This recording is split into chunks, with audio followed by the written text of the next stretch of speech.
अच्छा, अब हम देखेंगे कि साइकोलॉजी का स्कोप क्या है, क्योंकि बहुत सारे स्टूडेंट्स कंफ्यूज रहते हैं कि साइकोलॉजी में डिग्री लेने के बाद हम क्या करेंगे। साइकोलॉजी जो है वो कौन कौन सी फील्ड में काम कर सकते हैं साइकोलॉजिस्ट। तो साइकोलॉजिस्ट जो है ना, उनके लिए ऑप्शंस जो हैं वो बेशुमार हैं। ठीक है, तो इस चीज़ पे उन्होंने कंफ्यूज नहीं होना, और इसी पर मेरी एक डिटेल वीडियो मौजूद है, आप उसको भी चेक कर सकते हैं, उसका लिंक भी मैं शेयर कर दूँगी।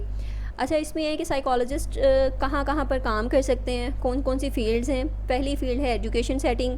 ठीक है, जहाँ पर वो टीचिंग कर सकते हैं, किसी भी कॉलेज यूनिवर्सिटी में वो टीचिंग कर सकते हैं। उसके बाद है रिसर्च, यानी वो रिसर्च में भी अपना रोल प्ले कर सकते हैं, रिसर्चेस कर सकते हैं, थीसिस वगैरह उन्होंने किए होती हैं अपनी डिग्री में। उसके बाद आते हैं हॉस्पिटल सेटिंग में या क्लिनिकल प्रैक्टिस जो है वो कर सकते हैं। उसके बाद है रिक्रूटमेंट या स्क्रीनिंग एजेंसीज़ जो होती हैं, जो आपको हायर करती हैं साइकोलॉजिस्ट को, कि वो फर्दर जो है जो इंडिविजुअल्स हैं वहाँ पर जॉब के लिए अप्लाई करते हैं, उनको उनको स्क्रीन करें। ठीक है, उनको देखें कि आया कि वो जॉब के लिए परफेक्ट हैं, फ़िट हैं कि नहीं। उसके बाद है स्पेशलाइज्ड सेटिंग, यानी कुछ आर्म्ड फोर्सेस हैं और सोशल वेलफेयर है, जहाँ पर साइकोलॉजिस्ट अपनी सर्विसेज दे सकते हैं। उसके बाद पॉपुलर एरियाज़ ऑफ साइकोलॉजी क्या हैं। अच्छा, ये एरियाज़ जो हैं, या फिर इसको आप स्पेशलाइजेशन भी कह सकते हैं, ये आफ्टर बीएस यानी अपनी डिग्री के बाद या मास्टर्स के बाद जो एमए अप्लाइड साइकोलॉजी है, उसके बाद आप स्पेशलाइजेशन करते हैं। ठीक है, एमफिल करते हैं, that is equivalent 18 years of education होता है। उस पर मैं फ़र्दर कोई और वीडियो बना दूंगी कि जिसमें एमएस और एमफिल में क्या डिफरेंस होता है। ठीक है, एमएस जो स्पेशलाइजेशन में किसी भी पर्टिकुलर सब्जेक्ट साइकोलॉजी के सब्जेक्ट में आप करते हैं, उसमें, और एमफिल में क्या डिफरेंस होता है। अभी हम देखेंगे कि ये स्पेशलाइजेशन किस किस किस सब्जेक्ट में हम कर सकते हैं। ठीक है, कौन कौन से सब्जेक्ट्स हैं जिसमें हम स्पेशलाइजेशन कर सकते हैं।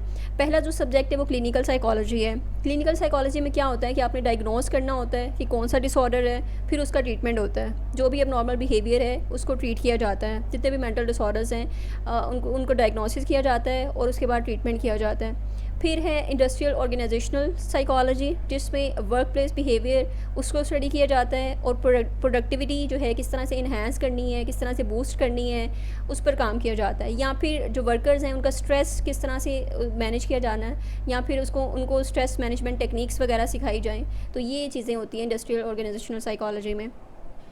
नेक्स्ट है हेल्थ साइकोलॉजी। हेल्थ साइकोलॉजी जो है, इसमें आप जो रिलेशनशिप है वो देखते हैं कि जो साइकोलॉजिकल फैक्टर्स हैं वो किस तरह से रोल प्ले कर रहे होते हैं आपकी फ़िज़िकल हेल्थ पे।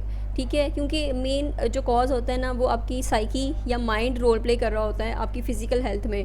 आपकी फ़िज़िकल हेल्थ वीक या स्ट्रॉन्ग करने में एक माइंड जो है वो बहुत बड़ा रोल प्ले कर रहा होता है। तो हेल्थ साइकोलॉजी में इस चीज़ को देखा जाता है।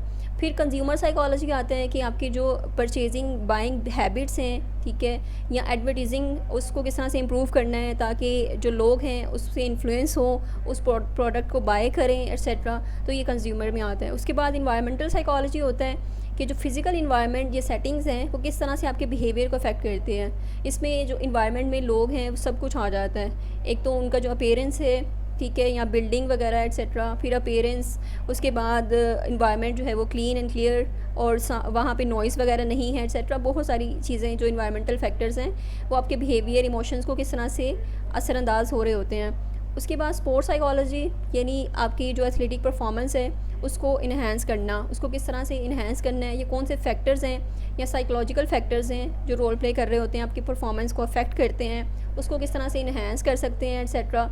तो वो स्पोर्ट्स साइकोलॉजिस्ट करते हैं। और फोरेंसिक साइकोलॉजिस्ट जो हैं वो क्या करते हैं, या फोरेंसिक साइकोलॉजी में क्या होता है, जितने भी साइकोलॉजिकल प्रिंसिपल्स हैं उनको लीगल इश्यूज़ जो हैं उस पर इम्प्लीमेंट किया जाता है, उस पर अप्लाई किया जाता है। क्रिमिनल बिहेवियर जो है उसको किस तरह से आपने उसको ऑब्ज़र्व करना है। जितने भी साइकोलॉजिस्ट के गोल्स हमने देखे थे कि आपने बिहेवियर ऑब्ज़र्व करना है, अंडरस्टैंड करना है, उसके पीछे रीजंस फाइंड आउट करने हैं, उसके बाद फिर आपने उसको चेंज करना है। तो ये यानी क्रिमिनल बिहेवियर में इस पर फोकस किया जाता है, उनको चेंज किया जाता है, उनका ट्रीटमेंट किया जाता है। I hope so I made it clear, लेकिन फिर भी कोई कन्फ्यूजन है तो वो आपने कमेंट सेक्शन में पूछ लेनी है। इसके अलावा हमारा जो न्यू कोर्स है वो NLP का कोर्स है जो अभी लॉन्च होने जा रहा है। ठीक है, उसके लिए भी आप रजिस्ट्रेशन करवा सकते हैं। फ्री ओरिएंटेशन क्लास जो है वो होने जा रही है नेक्स्ट वीक में।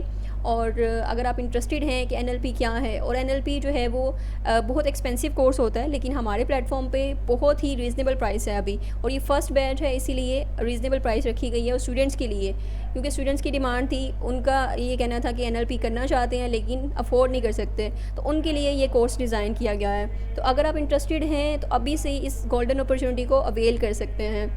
Thank you so much. और डिटेल्स के लिए आप जो कॉन्टैक्ट नंबर स्क्रीन पे शो हो रहा है, आप वहाँ पर कॉन्टैक्ट कर सकते हैं। Thank you so much.